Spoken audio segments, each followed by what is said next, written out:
Oi gente, eu sou a Ana, esse é meu canal e o vídeo de hoje é um que vocês pediram muito, mais do que sobre Dubai, nesse quesito inclusive, que é sobre os gastos da viagem pra Europa. Pra você que não acompanhou os vlogs, eu viajei pra Paris e pra Porto, foi uma viagem de mais ou menos 11 dias e foi assim, uma experiência muito incrível, está tudo documentado em vlogs aqui no canal e eu sei que muitas pessoas sonham em ir pra Europa, pra Paris, pra outros lugares também, então esse vídeo eu espero que seja uma ajuda, né, pra você conseguir se planejar, conseguir entender mais ou menos como funciona essa parte dos gastos. E claro que, já de antemão, a gente tem que sempre enfatizar que uma viagem pra Europa ou pra qualquer lugar do mundo, ela pode custar diferentes preços, entendeu? Ela pode custar mais barato ou mais caro, depende muito do seu perfil de viajante, qual que é o seu objetivo também nessa viagem. Pode ser uma viagem low cost, onde você vai fazer um mochilão de um mês por vários países, ficando em hostel, pode ser uma viagem de 4 dias, uma semana, que você vai ficar num hotel mais estruturado com café da manhã, perto da torre, por exemplo, no caso de Paris. Então tudo vai depender realmente do que você tá procurando nessa viagem, do que você vai querer, sei lá, até comer na viagem, assim, porque esses valores também influenciam no valor final. Então não é um parâmetro único, tá? Que vocês têm que considerar nesse vídeo aqui, até porque houveram algumas coisas que me fizeram gastar mais do que eu poderia ter gastado nessa viagem. Mas enfim, vamos falando sobre isso aí ao longo do vídeo. Espero que vocês gostem desse conteúdo e que seja um conteúdo informativo e que te ajude na sua viagem para a Europa. Eu acho legal começar contextualizando um pouco de como essa viagem foi planejada, para vocês entenderem como que os gastos foram diluídos ao longo do tempo, onde primeiramente lá em 2019 a gente comprou as nossas passagens, hospedagens e também trocamos o dinheiro. Na realidade, a moeda eu fui trocar em março de 2020, quando o euro já tava caro, porque era o começo da pandemia, o mundo tava numa incerteza, tipo, gigantesca, assim. A gente nem tinha muita noção do que ainda era tudo aquilo, né? Então a gente achava que ia ser uma coisa que ia passar rápido. Lembra? Nem usava máscara ainda. Então o euro começou a aumentar aos pouquinhos, mas foi aumentando, então acho que o euro na época era R$4, ou até um pouco menos do que isso, ou 4 e tanto no máximo, mas de repente ele foi pra tipo 5,20. E na semana que a gente ia viajar, a gente ainda achava que a gente ia viajar. Então a gente trocou o dinheiro, tipo, no começo da semana pra viajar, acho que na sexta-feira, e eu recebi o dinheiro todo, enfim, e a gente não viajou. Mas ao longo desse tempo, 2020 até agora, eu mantive esse dinheiro guardado, até virou um investimento, digamos assim, porque o euro é uma moeda mais valorizada, então recebi conselhos de não trocar. Eu pensei em trocar pra real uma época, eu falei assim, cara, esse dinheiro tá parado, eu poderia estar, sei lá, investindo de uma outra forma. Mas o conselho que eu recebi de várias pessoas foi tipo, deixa do jeito que tá, porque você vai viajar, você já tem o dinheiro trocado, e se você precisar muito trocar, aí você troca, mas ficou guardadinho lá. E aí a gente tinha algumas hospedagens que a gente acabou cancelando, né, obviamente, porque a gente não foi. A maioria a gente teve como cancelar gratuitamente, ou com reembolso. Acho que uma ou duas a gente acabou pagando parcialmente, ou pagando tudo, porque a gente, tipo, não podia cancelar. Mas enfim, de uma forma geral, a gente conseguiu recuperar a maior parte das reservas que a gente teve que cancelar. E também esse dinheiro ficou guardado. Então o meu gasto único, digamos assim, dessa vez foi com a passagem, que eu tive que acabar remanejando ali, reajustando tudo pra ir dessa vez. Então, assim, só pra vocês entenderem que esses gastos, eles foram diluídos ao longo desse tempo e houve uma variação de, tipo, valor de moeda. Então pode ser que hoje o euro, pra você comprar, vai ser mais caro, ou você espere um pouco mais pra frente e compre mais barato, ou enfim, de qualquer forma, esse aí é o porém da questão. Tá bom? Também é importante comentar aqui com vocês, principalmente pra quem não acompanhou os vlogs da viagem, que eu fui sozinha. A princípio eu planejei essa viagem com uma amiga minha, mas os planos mudaram e aí eu acabei indo sozinha. Eu quero fazer um vídeo, inclusive, falando como que essa história aconteceu, como que eu tomei a decisão, como que foi a experiência. Contem aqui se vocês querem esse vídeo também, porque eu sei que também é uma vontade de muita gente viajar sozinha, principalmente pra Europa, enfim, então seria muito legal poder ajudar dessa forma. E aí, o que acontece? Quando você viaja sozinha, os gastos são só seus. É bom porque você consegue economizar, por exemplo, pegando um espaço menor, mas você vai pagar sozinha as coisas. Então, se você viajar com alguém, pode ser que você consiga economizar um pouco mais, principalmente na hospedagem, que é um valor que você consegue dividir com a pessoa. Mas mas também é um fator aí que pode encarecer ou não a sua viagem. No meu caso, eu acho que deu uma encarecida, mas a gente vai falar sobre isso a seguir. Vou seguir a mesma estrutura do vídeo de gastos de Dubai. Se você não assistiu, vai estar aqui em cima, caso você também queira ir pra lá. Esse vídeo tá super completo. Eu vou seguir mais ou menos o mesmo crono. E eu vou começar falando da passagem, que foi o maior gasto dessa viagem. Porque assim, gente, eu tive que remanejar a passagem de última hora. E aí, isso custou caro. Então, assim, eu vou começar já jogando uma bomba pra vocês, porque realmente foi um pouco muito mais caro do que eu esperava. Mais alguns contextos que vale pontuar aqui até pra tranquilizar vocês de certa forma, principalmente pra quem já tem uma janela de planejamento aberta aí com alguns meses de distância até a viagem. Primeira coisa, eu comprei essa passagem 2 semanas antes de ir, mais ou menos, tá?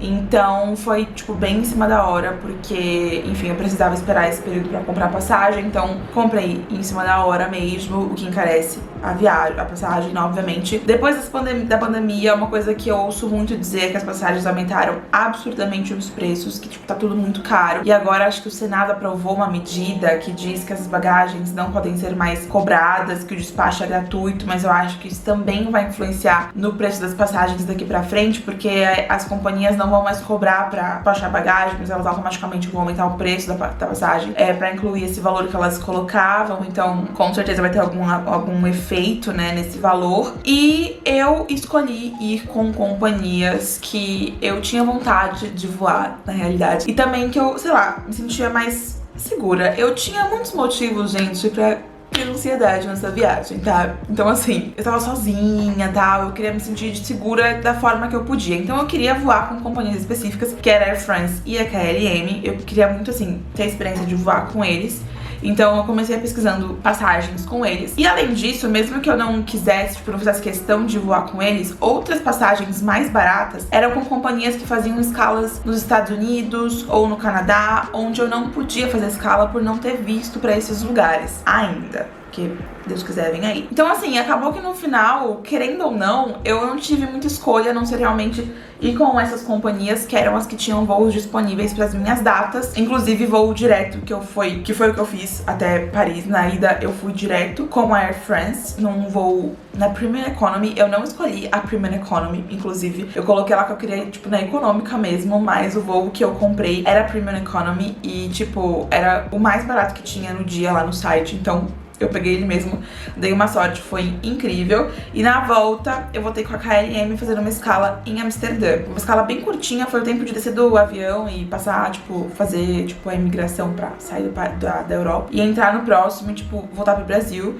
Então não foi uma conexão muito longa, nem muito cansativa, foi bem prático, assim, de fazer. Então eu acabei que, tipo, tive um bom voo. Na ida, um voo direto, sem escala nenhuma, chegando lá tranquilo. E aí na volta com a KLM foi econômica mesmo, mas eu vim, tipo, numa cadeirinha, uma fileira vazia de 4, foi maravilhoso. E enfim, então assim, tem todo esse contexto aí de quais são as companhias, preço depois da pandemia, compra em cima da hora, que resultou numa passagem ida e volta de 5.600 reais. Vou falar bem baixinho pra eu nem ouvi direito assim, porque senão volta ali o sentimento de meu Deus do céu, não acredito que eu passei por isso. Mas realmente, eu lembro que na época, em 2019, a média assim era 3.000 reais, inclusive. Então, tipo, foi um aumento considerável. Mas, assim, gente, já foi, entendeu? Mas, assim, com certeza dá pra encontrar mais baratas, tá? Inclusive, pessoas que viajaram na mesma época compraram mais barato do que isso. É só realmente ficar monitorando no Google Flights, com as companhias, pesquisando sempre pra ver quando que você encontra um bom preço, uma promoção. Enfim, tem vários truques pra comprar passagens mais baratas. E eu espero que você encontre, porque ninguém merece pagar uma passagem de avião. Eu fiquei hospedada em Paris 9, que é o 9º arrondissement de Paris, que é tipo os bairros de lá, eles são meio que tipo numerados, né? Tem nome também, mas assim, só pra vocês entenderem as regiões assim de Paris. E esse bairro 9, ele é um bairro que ele fica relativamente perto do Louvre, por exemplo, que é um ponto turístico que eu acho que muitas pessoas conhecem. Então tá perto mais ou menos do Louvre, não tanto assim a ponto de tipo assim 5 minutos andando, mas assim, fica relativamente perto do Louvre. Assim, quando você olha o mapa, você vê que ele tá aqui, o Louvre tá aqui. Então ele fica relativamente próximo, ele fica próximo da Ópera Garnier, ele fica próximo, assim, relativamente, assim, entre muitas aspas, de Montmartre. Então, assim, é um bairro bem bom, eu gostei bastante.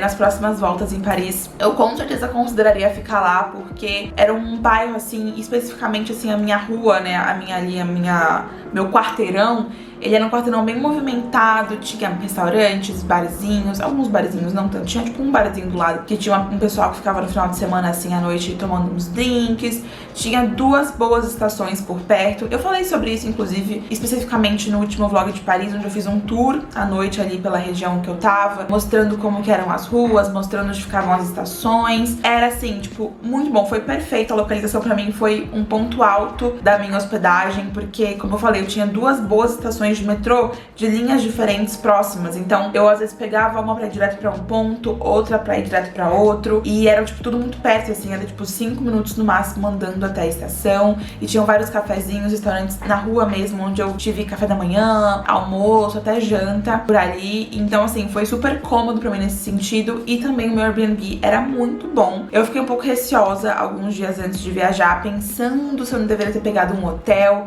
porque eu tava sozinha e acabaria sendo mais seguro, porque o hotel tem uma staff, né, tem uma equipe que fica ali, tipo, de segurança, de recepcionista, se eu precisasse de alguém seria mais fácil. No Airbnb eu tava, tipo assim, num prédio, sei lá se eu ia ter como pedir ajuda se eu precisasse pra alguma coisa, enfim, coisas que você considera quando você tá viajando sozinha. Então eu realmente fiquei um pouco receosa nesse sentido de, sei lá, será que eu deveria estar com um Airbnb? Será que o prédio vai ser seguro? Enfim, essas coisas. Mas chegando lá, era muito bem estruturado, tinha uma senha pra você entrar no prédio, aí tinha elevador, o que é um ponto muito importante, porque a estrutura de Paris, num geral, ela não é muito acessível, assim. Foi até um ponto, assim, que eu preciso pontuar, porque nos metrôs, por exemplo, não tem elevador, em poucas estações tem escada rolante, nas 2 que eu tava próxima, se eu não me engano, não tinha acesso por escada rolante pra você entrar, pra você se, tipo, trocar de estação lá dentro. Assim, gente, não é muito acessível. Os prédios, a maioria, como eles são mais antigos, eles não têm elevador. E quando tem, é muito melhor, porque você consegue, é mais fácil pra você subir com a sua mala, quando você chega, descer também com ela quando você tá indo embora. Então,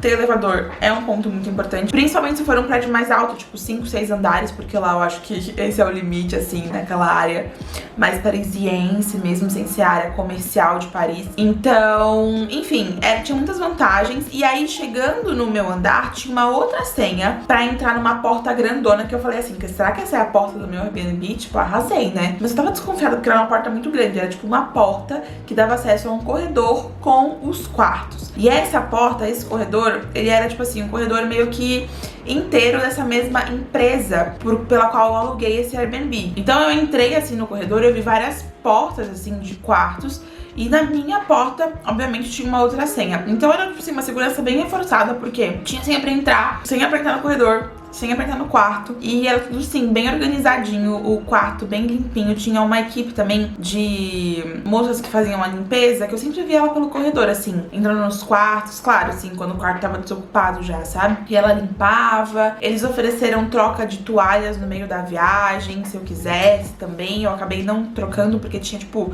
2 toalhas e 2 ou 3 toalhas, e eu fiquei uma semana, então eu usei meio que a mesma toalha, ou troquei quase no último dia, assim. Então foi bem tranquilo, assim, e foi uma delícia ficar naquele Airbnb, porque ele era bem completinho, assim, tinha uma cozinha, tinha a câmera confortável, e ele é, tipo assim, indicado pra 2 pessoas, mas eu acho que pra 2 pessoas fica um pouquinho apertadinho, porque ele é bem pequenininho, assim, tipo, bem pitiquinhozinho. Não era muito bem iluminado, o que talvez me fizesse ficar, talvez, em outro Airbnb, ainda na mesma região, mas assim, eu adorei ele pra quem, tipo assim, não faz questão de ficar tirando foto, assim, é porque eu fazia vídeo, né? Então eu precisava de luz pra tirar boas fotos dentro do quarto, enfim, antes de sair mostrando o look. Mas também foi um mínimo detalhe, assim, porque eu também fazia fotos na rua depois. Mas só um detalhe, assim, pra quem é blogueiritas e de repente quer gravar home comigo, coisas do tipo. Não é a melhor iluminação da vida, mas todos os outros pontos eu acho que compensa, assim, a localização, todo o resto, sabe? O conforto, a comodidade, a segurança. Eu me senti muito bem ficando lá. E a diária dele, se eu não me engano, era tipo R$800, mais ou menos. Eu sei que no final deu 3.900 reais.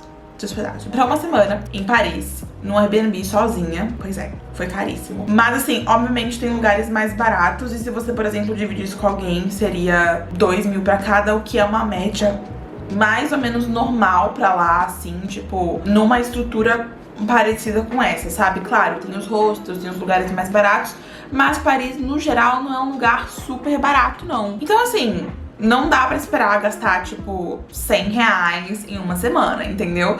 Mas, assim, com certeza eu acho que, tipo, se eu colocasse numa média, dá pra você gastar, principalmente dividindo com alguém, entre uns 1.500, 3.000, assim, pra esse tempo, já abrindo uma margem aí de valor pro tipo de viagem que você quer fazer. No meu caso, eu realmente escolhi ficar numa boa região, tipo, bem localizadíssimo, num Airbnb muito bem estruturado. Ele era um Airbnb assim mais moderninho, com elevador, então tem que colocar tudo isso em consideração. E eu fechei esse Airbnb em setembro do ano passado, então foi com uma boa antecedência, sabe? Mas enfim, foi isso aí que aconteceu. Foi isso aí o valor que foi o Airbnb. E aí, falando do dinheiro para levar para a viagem, né? Quantos euros, quanto custou trocar os euros, quantos euros levar, como trocar, enfim. Como eu comentei com vocês, eu fiz a troca da moeda em março de 2020. Então, esse valor que eu vou dizer pra vocês que custou os meus euros é um valor de 2 anos atrás. No meio desse tempo, o euro aumentou, o euro abaixou, ele aumentou de novo. Então, depende muito de, obviamente, quando você for trocar a moeda. Mas, no geral, a indicação média que eu via em blogs e vídeos era de, tipo assim, 50 euros, mais ou menos, assim, pra fazer uma viagem bem tranquila, e 100 euros por dia pra você fazer uma viagem bem confortável. Na época, quando eu comecei a planejar, eu tinha muita essa coisa de fazer compras na viagem, ir na Primark, ir na Zara, ir não sei aonde, comprar roupa, comprar isso, comprar aquilo. Não só gastar dinheiro comendo, que eu acho que o essencial, assim, o que eu mais fiz nessa viagem agora. E foi até bom ter ido, tipo, 2 anos depois, mais madura e entendendo que, tipo assim, eu não precisava gastar tanto dinheiro com essas coisas lá. Não porque você não pode ou não deve, mas assim, porque não fazia mais tanto sentido pra mim, sabe? Eu não via mais esses gastos como uma prioridade. Mas se você tem que ver como prioridade, deve colocar aí no valor, obviamente, considerando que você quer gastar mais dinheiro com essas coisas. Mas pra mim já não era mais uma prioridade. Então, meu dinheiro, ele foi pensado a princípio pra ser 100 euros por dia, mas poderia ter sido menos. Eu gastei todo o meu dinheiro no final da viagem, mas foi porque, tipo assim, eu sabia que eu tinha dinheiro a mais e que eu podia fazer algumas compras. Então eu comprei, por exemplo, meu AirPods, que foi tipo 149 euros, então já foi uma boa parte do dinheiro que eu tinha. Fui na Sephora, comprei maquiagem, comprei umas coisas. Então assim, eu tive alguns gastos de coisas que eu realmente só encontrava lá. O AirPods eu encontrava aqui, mas já que eu tava lá, eu quis comprar lá. Porque, assim, foram gastos que foram, tipo, refletindo na quantidade de dinheiro que eu tinha. Mas poderia ter sido, tipo, metade do dinheiro por dia. Então, eu acho que uma boa indicação pra hoje, assim, tendo ido viajar e tendo visto o preço das coisas, é que você leve 50 euros por dia pra você conseguir comer tranquilamente e pagar até mesmo o transporte com esse valor. Por quê? Lá as coisas, elas não custam muitos euros, sabe? As coisas não são extremamente caras. Então, com 50 euros por dia, você consegue ir no café de manhã, comer um croissant com café, enfim, por, sei lá, 3 euros talvez, no máximo 5, assim, dependendo de qual lingerie você for, de qual bairro você tá, de qual café você vai escolher ir. Mas assim, um croissant caro custa tipo 1,80 euros. Ele já é caro se ele custar 1,80. Ele é barato se ele custar 1,30, no máximo 1,50. De 1,50 pra cima ele já é caro. Então você compra um croissant e um cafezinho de mais 1, 2 euros, sei lá, você consegue comer, tipo, tomar um café da manhã com isso aí. É super parisiense, inclusive. Eles não costumam também, tipo, ter almoço, tipo, arroz, feijão, carne. Nos restaurantes você encontra opções com carne, fritas, enfim, foi o que eu mais comi, inclusive, maravilhoso. E isso vai te custar, de repente, 15 euros o prato, 20 euros, 25 no máximo a conta total, por ali. E vai ser caro já, entendeu? Eu deixaria esse valor pra gastar, por exemplo, na janta e durante o almoço como uma baguete, que é super clássica de lá também. Então eles comem muito desses lanchinhos. Coloquei Monsieur, que você encontra por 5 euros. O metrô, ele costuma custar mais ou menos 1,90 o ticket, mas você pode comprar uns packzinhos com mais que tem desconto. Se você comprar um pack com 10, eu acho que custa 17 euros, dá pra você usar 10 vezes aquele ticket. Então, assim, 50 euros é uma média boa, com uma certa folga já, tá? Então eu acho que assim, super rola também fazer por esse valor. Mas eu levei 100 euros por dia e eu fiquei 11 dias no total da viagem. Eu acabei não mencionando com passagem e hospedagem de Porto, mas eu vou chegar lá, tá? A gente vai chegar nesses valores também. E aí, na época, eu troquei 1.300 euros, porque a gente ia ficar 2 semanas a princípio, e eu tinha guardado dinheiro suficiente pra trocar 1.500, que era o valor pra 15 dias. Mas, como o euro aumentou, eu tive que pegar o valor que eu tinha e trocar pra, tipo, o tanto que dava. E aí, deu pra trocar 1.300 euros, e eu tinha levado 200 desses pra Dubai. Então, quando eu fui pra Dubai, eu troquei, na realidade, 400 dólares e não 600. Eu levei pra Paris, então, e pra Porto, 1.100 euros. Mas, na época, eram 1.300 euros. E aí, isso custou 7.092 reais. Isso na época. Mas assim, gente, esse valor, ele é absurdo, tá? A gente realmente, tipo assim, fez uma conta pra levar dinheiro pra, sei lá, gastar muito dinheiro lá. 50 euros por dia, ou seja, metade disso já super dava. E se você for ficar uma semana, isso dá 350 euros, que vai dar... Deixa eu ver. 350 vezes 5, eu vou arredondar pra 5. 1.750. Então, se você for levar 50 euros pra uma semana, isso vai ser, tipo, muito mais econômico, entendeu? É porque na época mesmo a gente tinha, assim, uma outra conta feita com outros gastos previstos. A gente ia pagar alguns hotéis em euro lá, então a gente sabia que a gente tinha que levar euros a mais pra isso, porque a gente tava pagando em real, mas assim, a gente tava pagando em real, né, mas a gente não ia pagar, tipo assim, no cartão aqui ou no dinheiro que a gente ia pagar lá. Então era uma outra conta que a gente tinha feito, mas foi quanto custou pra mim, então eu acho que vale a pena mencionar pra vocês. Mas só pra vocês saberem que dá pra fazer com muito menos do que isso, tanto em euro quanto em real. E eu acho que é uma boa levar 50 euros por dia, um cartão com um certo limite disponível caso precise, e é sobre isso aí. Daí, antes de falar sobre o seguro viagem, eu gostaria de falar sobre a passagem de Paris para Porto e a hospedagem em Porto, que também acaba entrando nesses gastos dos euros, porque, por exemplo, em Porto, a hospedagem, ela foi paga no cartão de um amigo meu que mora lá, em euro, e eu dei o dinheiro pra ele lá em euro, que foi 143 euros, a minha parte, porque a gente dividiu essa hospedagem. Do meu valor, do meu dinheiro em euro, eu paguei essa hospedagem lá, entendeu? Mas se a gente fosse converter, ela sairia mais ou menos 780 reais pra 4 noites ou 5 noites, algo assim. Eu vou deixar o link dos Airbnbs aqui na descrição pra vocês poderem ver o valor que tá por noite agora, enfim. Ele era um Airbnb bom, ele era, tipo assim, bem localizado, ele não era tão próximo, tipo assim, não era tão rápido chegar na estação, mas dá pra fazer andando, assim, a gente ficava, tipo, 10 minutos de caminhadinha, assim, lenta, assim, sabe, sem andar rápido.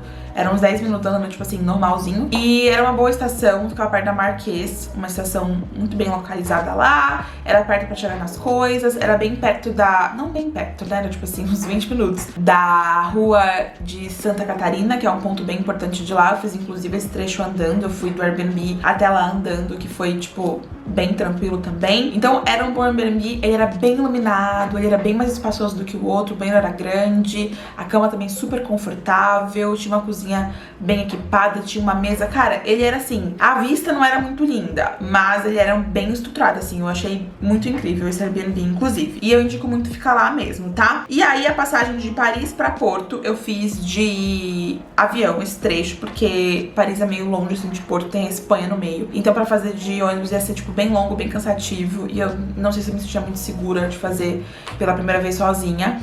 Então, eu fui com a Transavia, uma empresa low cost. E é super importante ficar de olho nessas empresas low cost, porque elas oferecem voos mais baratos. No meu caso, eu tive que pegar uma tarifa um pouco mais cara por conta da mala, porque geralmente eles não incluem realmente a bagagem. Mas mesmo assim compensou e custou mais ou menos 500 reais essa passagem de avião de Paris até Porto. E de trem não seria, ou de ônibus, não sei se seria tão gritante a diferença, porque era uma grande distância. E aí eu fui fazendo minhas pesquisas, tal, vendo quanto que eram as coisas, e falei assim, eu acho que compensa ir de ônibus, de avião, porque é mais rápido e o valor não diferencia tanto. Mas é claro que com antecedência pode ser que acabe variando um pouco, sim. E em Porto, me disseram que as coisas de comer eram, tipo assim, bem mais baratas.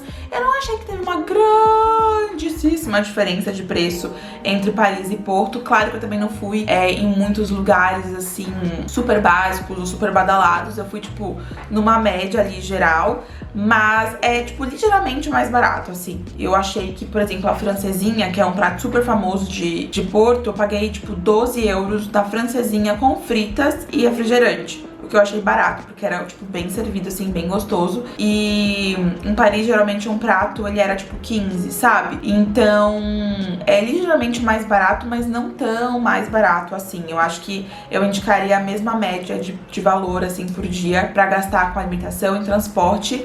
Lá era por zonas que você comprava os tickets, era mais ou menos...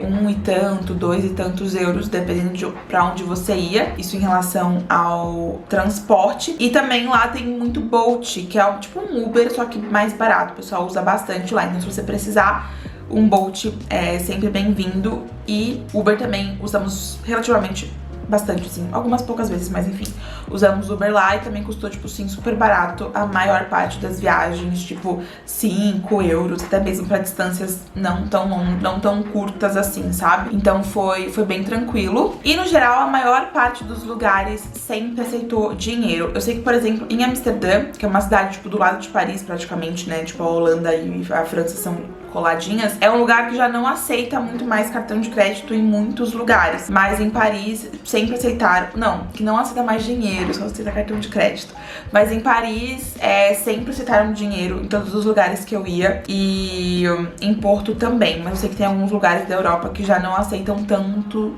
mais dinheiro assim. E aí, nesse caso, eu acho legal ficar de olho, por exemplo, em onde você tá indo, pra saber como que é mais ou menos esse lugar, nesse sentido, pra você saber se você deve levar um cartão de débito internacional, tipo aquele da Wise, sabe? Eu quero fazer muito ele pra minhas próximas viagens. O C6 Bank também tem um cartão de débito internacional. Então, só pra vocês saberem aí como é que é a questão do dinheiro lá em Paris e Porto, super aceito, mas em alguns lugares não é, então vale a pena ficar de olho nesse sentido, tá? E também, obviamente, fiz o seguro viagem, que foi 350 reais, mais ou menos, a mesma coisa do que foi o de Dubai. E é muito importante fazer o seguro viagem, porque é obrigatório pra Europa, em primeiro lugar, mas assim, eles só vão saber se você não fez ou fez se eles te pedirem isso na imigração. No meu caso, ele não pediu nenhum documento, mas mesmo que ele não te peça, você vá contando que ele não vai te pedir, é muito importante ter, gente, porque o seguro viagem tem coberturas hospitalares, odontológicas, de extravio de bagagem, várias coisas, então é uma segurança mesmo, um seguro pra você ter na sua viagem. Eu sempre faço, eu fiz pra Dubai,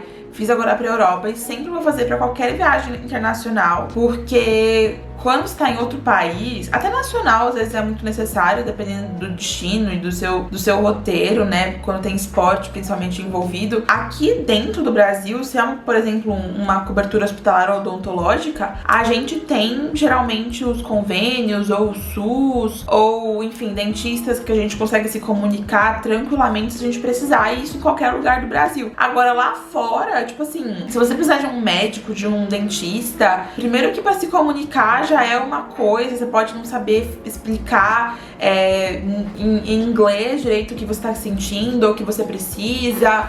E se o cara não falar inglês, não falar francês, como é que faz, né?